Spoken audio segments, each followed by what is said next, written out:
கர்த்தராகிய இயேசுவின் இனிமையுள்ள நாமத்தில் நான் உங்களை வாழ்த்துகிறேன், வரவேற்கிறேன். இந்த நாடுகளில் தேவனுடைய வார்த்தையாய் உங்களோடு கூட ஆயிருக்க தேவன் கிருபை செய்திருக்கிறார். அவர் நல்லவராய் வல்லவராய் நம்மோடு கூட இருந்து நம்மை வழி நடத்துத தேவன். நாம் ஜெபிக்கலாம். தேவனே, நாடுகளில் அப்பா, நாங்கள் உம்முடைய பாதத்தில் அமர்ந்திருக்க நீர் கிருபை செய்ததுக்காக ஸ்தோத்திரம். ஆண்டவரே, நீரே பரிசுத்தராய் உண்மையுள்ளவராய் எங்களோடு கூட இருந்து எங்களை வழி நடத்துத நல்ல கிருபைக்காக ஸ்தோத்திரம். இந்த ராத்திரி வேளையில் அப்பா, நாங்கள் ஒருமனப்பட்டு ஜெபிக்க தேவனே உம்முடைய பாதத்தில் ஆயிருக்க நீர் கிருபை செய்ததுக்காக ஸ்தோத்திரம். வந்திருக்கிற எல்லா மக்களையும் நீர் ஆசீர்வதித்து பலப்படுத்தி வழி நடத்தும். இன்னைக்கு அப்பா, வசனங்கள் தியானிக்கும் போது உங்களுடைய தெய்வீக பிரசனம் எங்களோடு கூட இருக்கிற கிருபைக்காக ஸ்தோத்திரம். இன்னைக்கு அப்பா, வந்திருக்கிற எல்லா மக்களையும் நீர் ஆசீர்வதித்து பலப்படுத்தி இந்த நாளுகளில் வழி நடத்துத நல்ல கிருபைக்காக ஸ்தோத்திரம். எல்லா பலவீனதைகள் மாற்ற நீர் உண்மையான தேவன். எங்களை வழி நடத்த நீர் உண்மையான தேவன். பாதுகாக்க நீர் தெய்வமே பலத்தோடு வழி நடத்த நீர் உண்மையுள்ளவராய் இருக்கிற கிருபைக்காக ஸ்தோத்திரம். இன்னைக்கு எல்லா பலவீனதைகளை மாற்றுதவர் நீரே, பாதுகாக்குதவர் நீரே, எங்களை ஓரோ நாளும் வழி நடத்துதவர் நீரே. ஆண்டவரே, நாளில் அநேகர் மனக்கவலையோட கண்ணீரோடு பாரத்தோடு ஆயிருக்கும் போது ஓரோ மக்களுக்கும் நீர் விடுதலை கொண்டு நிரப்புதற்காக ஸ்தோத்திரம். நல்ல விடுதல் உண்டாக, சௌக்கியம் உண்டாக, தேசத்தில் ஆசீர்வாதத்தோடு இருக்க நீர் கிருபை செய்ததற்காக ஸ்தோத்திரம். எங்களை முற்றிலும் தாழ்த்தி அர்ப்பணிக்கிறேன் இயேசுவின் நாமத்தில் தருபிதாவே, ஆமேன், ஆமேன். கர்த்தர் நம்மை ஆசீர்வதித்து வழி நடத்துவார். 122 சங்கீதம் இப்போ வாசிக்கலாம். 122. கர்த்தருடைய பரிசுத்த நாமத்துக்கு ஸ்தோத்திரம். இந்த நாளுக்கு என்று கொடுக்கப்பட்டுள்ள வேத பாடம் சங்கீதங்களின் புஸ்தகம் 122 அதிகாரம், வசனங்கள் 1 முதல் கடைசி முடிய. கர்த்தருடைய ஆலயத்திற்கு போவோம் வாருங்கள் என்று எனக்கு அவர்கள் சொன்னபோது மகிழ்ச்சியாய் இருந்தேன். எருசலேமே, உன் வாசல்களில் எங்கள் கால்கள் நிற்கலாயிற்று. எருசலேம் இசைவினைப்பான நகரமாய் கட்டப்பட்டிருக்கிறது. அங்கே இஸ்ரவேலுக்கு சாட்சியாக கர்த்தருடைய ஜனங்களாகிய கோத்திரங்கள் கர்த்தரின் நாமத்தை ஸ்தோத்தரிப்பதற்கு போகும். அங்கே தாவீதின் வம்சத்தாருடைய சிங்காசனங்களாகிய நியாயாசனங்கள் வைக்கப்பட்டிருக்கிறது. எருசலேமின் சமாதானத்துக்காக வேண்டிக் கொள்ளுங்கள். உன்னை நேசிக்கிறவர்கள் சுகித்திருப்பார்களாக. உன் அலங்கத்திற்குள்ளே சமாதானமும் உன் அரண்மனைக்குள்ளே சுகமும் இருப்பதாக. என் சகோதரர் நிமித்தமும் என் சிநேகிதர் நிமித்தமும் உன்னில் சமாதானம் இருப்பதாக என்பேன். எங்கள் தேவனாகிய கர்த்தரின் ஆலயத்தின் நிமித்தம் உனக்கு நன்மை உண்டாக தேடுவேன். ஆமேன். கர்த்தர் தாம் இந்த வசனங்களை ஆசீர்வதிப்பாராக. ஆமேன். கர்த்தர் நம்மோடு கூட இருந்து நம்மை வழி நடத்துத தேவன்.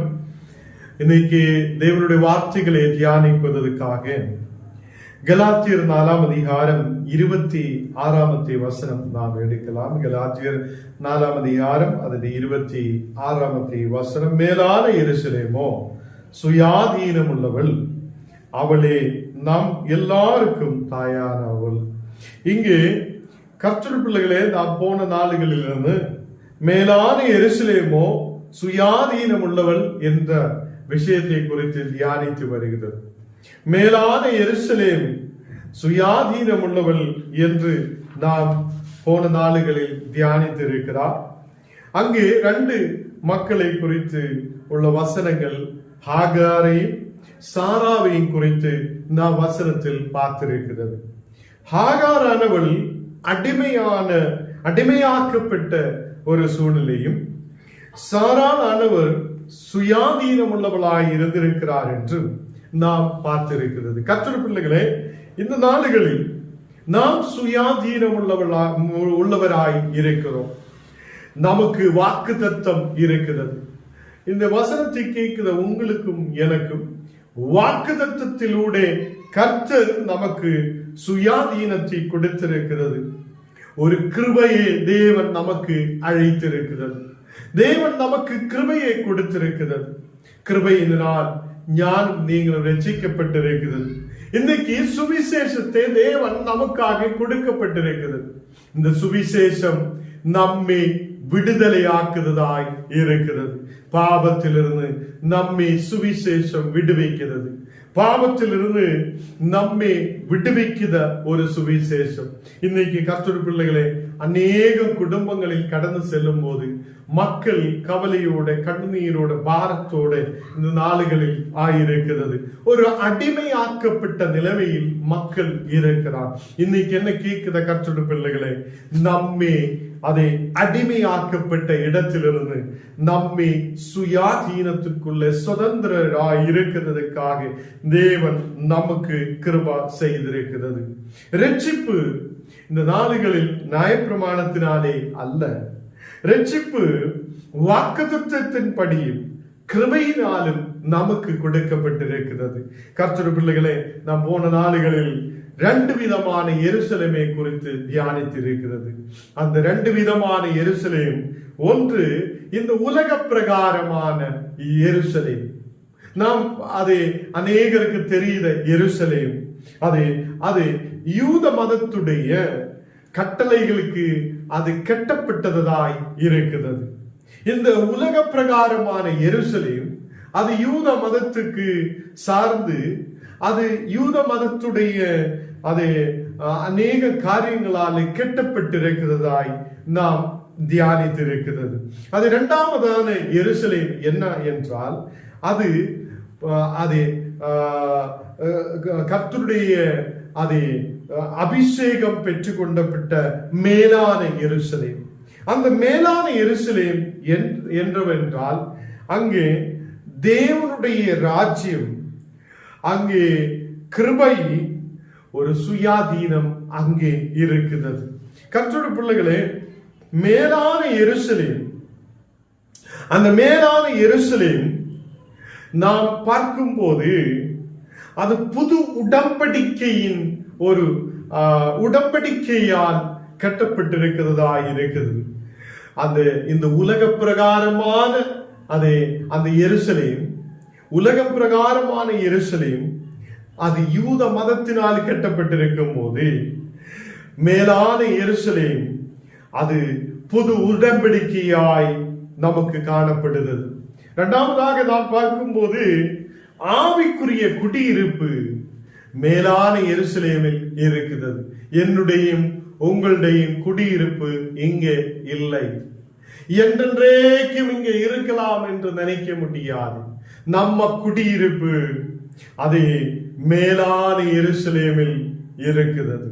இன்னைக்கு கேட்கிற கர்த்தருடைய பிள்ளைகளை, இந்த வார்த்தைகள் நாம் தியானிக்கும் போது உங்களுக்கு இந்த விஷயங்கள் புரிகிறார் என்று நான் நம்பிக்கை வைக்கிறேன். இந்த நாளுகளில் மேலான எருசலேமில் அங்கே சுயாதீனம் இருக்கும், அங்கே சுதந்திரிப்பு இருக்கும். நாம் அடிமையாக்கப்படுவது இல்லை. இந்த நாடுகளில் இந்த மேலான எருசலேமை நாம் தியானிக்கும் போது அது தேவனுடைய ராஜ்யமாய் இருக்கும். தேவனுடைய அதை கிருபை நாம் பெற்றுக்கொண்டு தேவனுடைய பிள்ளைகளாய் இருக்கும் போது மேலான எருசலேமில் நாம் கடந்து செல்ல முடியும் என்று நாம் அதை நம்பிக்கை வைக்கிறது. இன்னைக்கு அநேக மக்கள் எருசலேமுக்கு போகிறார்.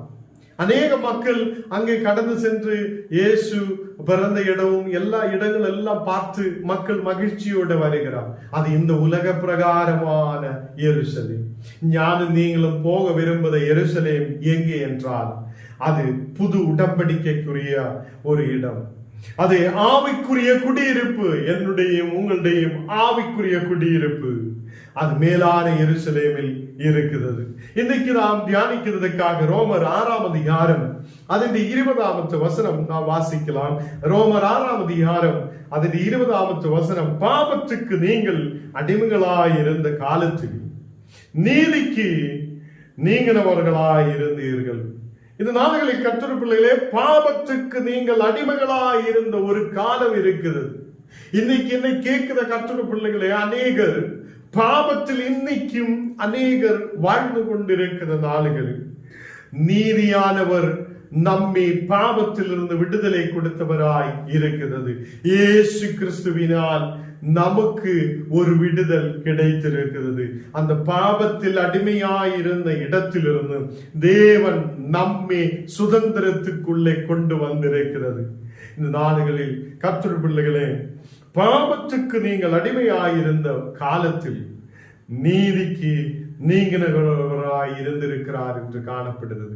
கர்த்தருடைய பிள்ளைகளே, நீதியின் சூரியன், நீதியின் பரனாய் இருக்கிற கர்த்தர், அவர் நம்மை விடுதலைக்குள்ளே கொண்டு வந்திருக்கிறவராய் இருக்கிறது.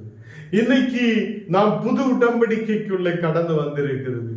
ஆவிக்குரிய குடியிருப்புக்குள்ளே கடந்து வர அதை ஆர்வத்தோடு இருக்கிற மக்களாய் இருக்கிறது.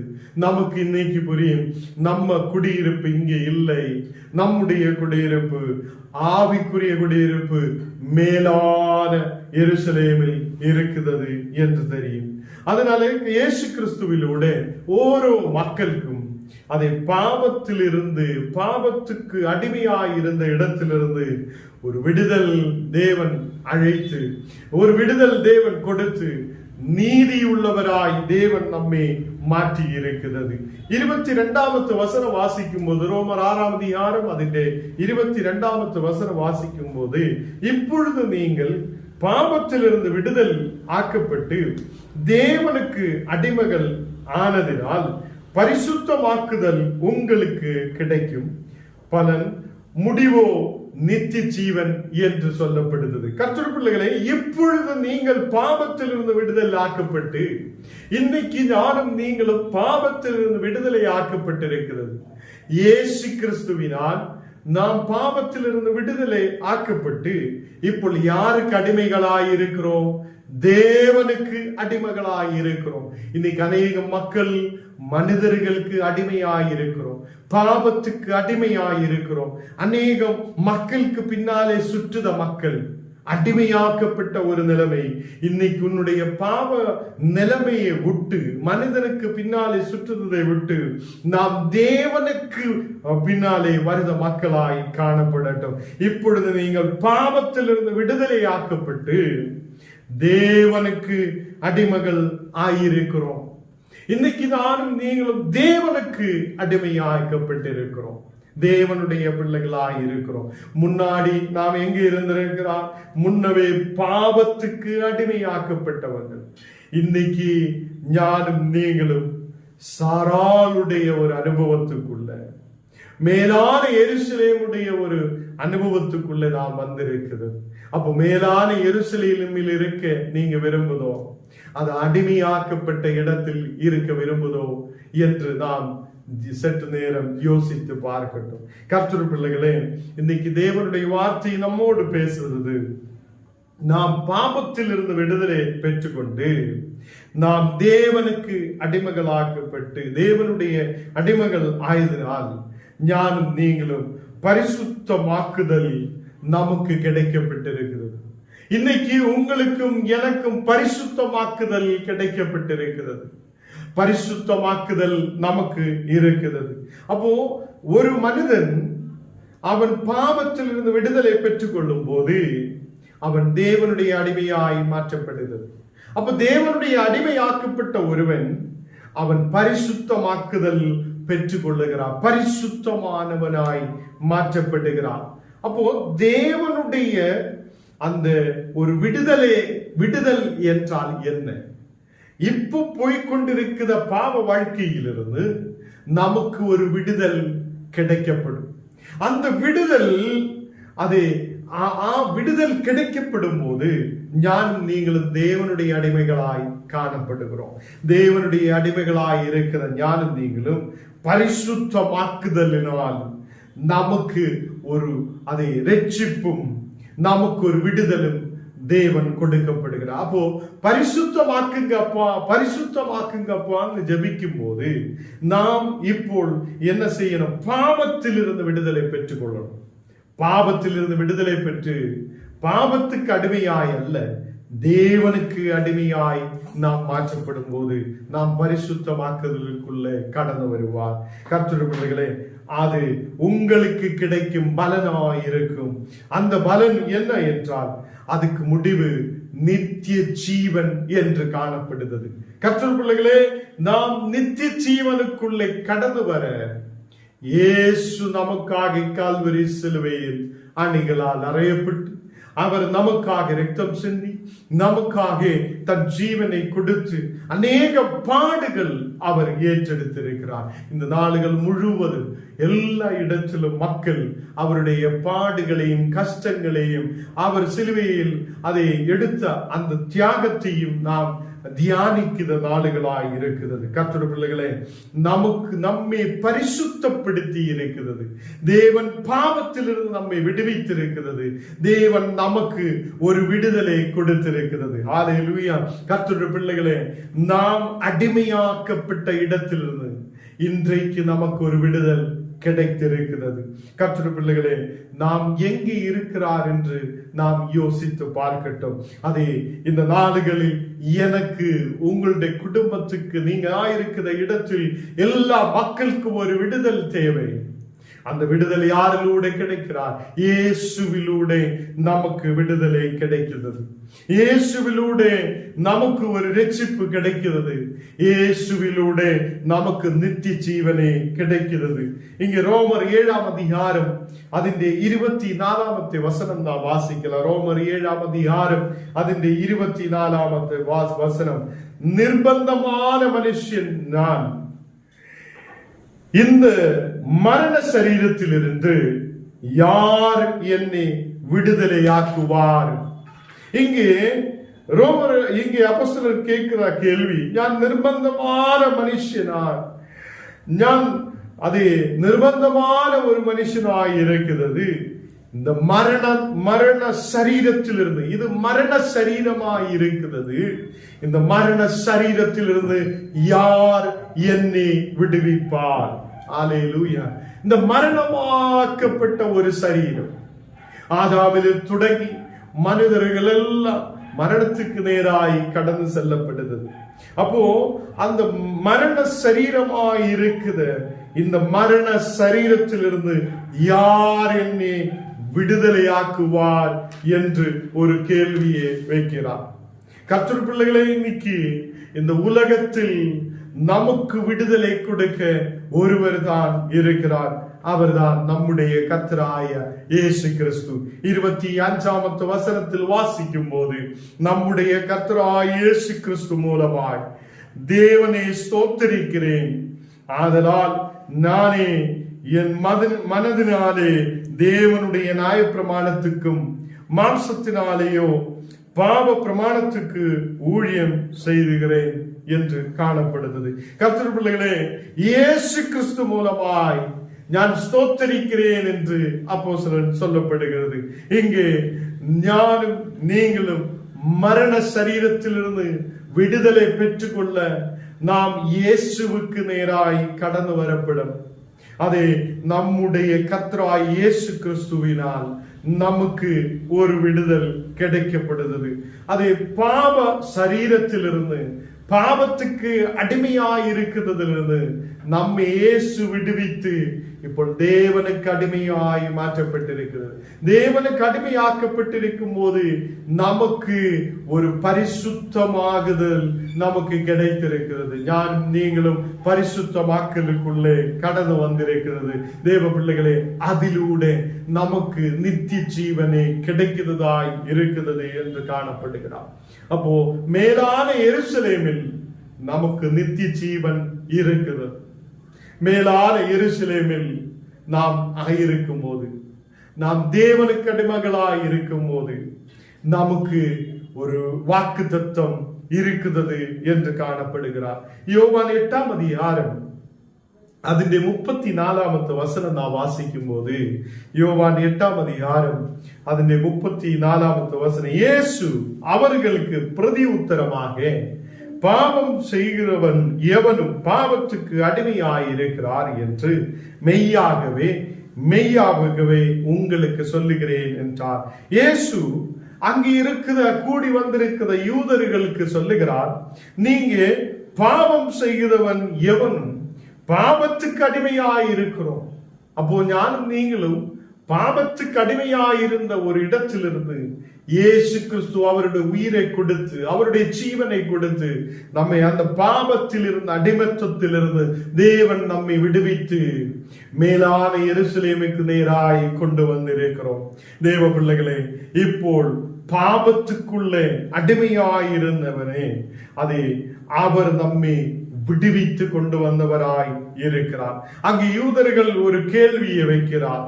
யூதர்கள் கேட்கிறார், அவருக்கு பிரதி உத்தரமாக, நாங்கள் ஆபிரகாமின் சந்ததியாய் இருக்கிறோம், நாங்கள் ஒரு காலமும் ஒருவனுக்கும் அடிமையாய் இருக்கவில்லை. இன்னைக்கு அநேக கிறிஸ்தவர்கள் இதுதான் சொல்லுவோம், நாங்கள் யாருக்கும் அடிமை அல்லையே, நாங்கள் யாருக்கும் இந்த நாடுகளில் அடிமை அல்லையே, நம்ம எப்படி நீ விடுதலையாக்குவீர் என்றார் ஒரு கேள்வியை வைக்கிறார். நம்மை இப்போ அடிமை அல்லவே அல்ல, எப்படி விடுதலையாக்குவார் என்று யூதர்கள் ஒரு கேள்வியை வைக்கிறார். கர்த்தர் பிள்ளைகளே, இந்த நாடுகளில் நாமும் அநேக காரியங்களில் அடிமைகளாக்கப்பட்டிருக்கிறோம். அந்த அடிமையாயிருக்கிற இடத்திலிருந்து, பாவத்துக்கு அடிமையாயிருக்கிற இடத்திலிருந்து நாம் விடுதலை பெற்றுக்கொண்டு தேவனுடைய பிள்ளைகளாய் நாம் மாற்றப்பட வேண்டும். இங்கே நமக்கு பார்க்க முடிகிறது, இயேசு அந்த யூதர்களுக்கு பிரதி உத்தரமாக சொல்லுகிறது, அதை நீங்கள் இயேசு அவர்களுக்கு பிரதி உத்தரமாக, பாவம் செய்தவன் எவனும் பாவத்துக்கு அடிமையாய் இருக்கிறார் என்று சொல்லப்பட்டிருக்கிறது. அப்போ நாங்கள் ஆபிரகாமின் பிள்ளைகளாய் இருக்கிறோம், ஆபிரகாமின் சந்ததிகளாய் இருக்கிறோம், நாங்கள் வாக்குத்தத்தத்துக்குள்ளே இருக்கிறோம், நாங்கள் தேவனுடைய பிள்ளைகளாய் இருக்கிறோம். நாங்கள் எப்படி ஒரு காலமும் ஒருவனுக்கும் அடிமையாய் இருக்காமல் விடுதலை ஆக்குவீர்கள் என்று நீர் எப்படி சொல்லுகிறீர்கள் என்று ஒரு கேள்வி வைக்கும் போது, அதை 35வது வசனத்தில், அதை யோவான் 8ஆம் அதிகாரம் அதிலே 35வது வசனத்தில் சொல்லுகிறார், அடிமையானவன் என்றேக்கும் வீட்டிலே நிலைத்திறான், குமாரன் என்றேக்கும் நிலைத்திருக்கிறார் என்று இயேசு சொல்லுகிறார். குமாரன் என்றென்றைக்கும் நிலைத்து நிற்கிறவராய் இருக்கிறது. அதனால்தான் ஞானும் நீங்களும் இயேசுவை நம்பிக்கை வைக்கிறார். கர்த்தருடைய பிள்ளைகளே, 36வது வசனத்தில் சொல்லுகிறது, ஆகையால் குமாரன் உங்களை விடுதலையாக்கினால் மெய்யாகவே விடுதலையாக்குவீர் என்று காணப்படுகிறது. குமாரன் உங்களை விடுதலையாக்குவார். இந்த நாடுகளில் எனக்கு உங்களுக்கு ஒரு நம்பிக்கை இருக்கிறது. இயேசு என்னை விடுதலைக்குள்ளே கொண்டு வந்திருக்கிறார். இயேசு என்னை அதை அடிமை நோகத்திலிருந்து, அடிமையாய் இருக்கிற இடத்திலிருந்து இயேசு நம்மை கூட்டிக் கொண்டு வந்திருக்கிறது. அவர் நமக்கு விடுதலை அதை அனுப்பி இருக்கிற தேவனாய் இருக்கிறது. நாம் ஜெபிக்கலாம். தேவனே, பரிசுத்த பிதாவே, இந்த நேரத்தில் அப்பா இங்கே கடந்து வந்திருக்கிற ஒவ்வொரு மக்களுக்காக ஜெபிக்கிறேன். எல்லா இந்த மக்களை நீர் ஆசீர்வதித்து பலப்படுத்து. இன்னைக்குப்பா மேலான எருசலேமில் நீர் கொடுக்கிற ஆசீர்வாதங்களை குறித்து தேவே நீ எங்களோடு கூட பேசி இருக்கிறதுக்காக ஸ்தோத்திரம். வந்திருக்கிற எல்லா மக்களையும் நீர் ஆசீர்வதித்து பலப்படுத்து. வசனத்தை தியானிக்கும் போது ஆண்டவரே, இந்த மக்களுக்கு நல்ல ஒரு ஞானத்தையும் கிருபைகளையும் கொண்டு நிரப்புதற்காக ஸ்தோத்திரம். இன்னைக்குப்பா எல்லா வியாதிகளை மாற்ற நீர் உண்மையுள்ள தேவன், பலவீனதைகளை மாற்ற நீர் உண்மையுள்ள தேவன், குடும்பத்தில் சமாதானம் இல்லாத இருக்கிற சூழ்நிலைகளை மாற்ற நீர் உயிருள்ளவராய் இருக்கிறதுக்காக ஸ்தோத்திரம். இந்த நாடுகள் ஓரோ குடும்பங்களையும் ஆசீர்வதித்து பலப்படுத்தும். பிள்ளைகளுக்காக ஜெபிக்கிறேன். ஆண்டவரே, இந்த நாடுகளில் எக்ஸாம்கள் நடக்கப்படும் போது நல்ல புத்தியும் ஞானத்தையும் கிருபைகளையும் கொண்டு நிரப்புதற்காக ஸ்தோத்திரம். நாடுகளில் உம்முடைய பாடுகளை கஷ்டங்களை நாங்கள் தியானிக்கும் போது தேவனே, உம்முடைய தெய்வீக பிரசனத்தால் நிரப்பும். அநேகம் உபவாசத்தில் ஆயிருக்கிறார். உபவாசம் இருக்கிற ஒவ்வொரு மக்களையும் நீர் பலப்படுத்து.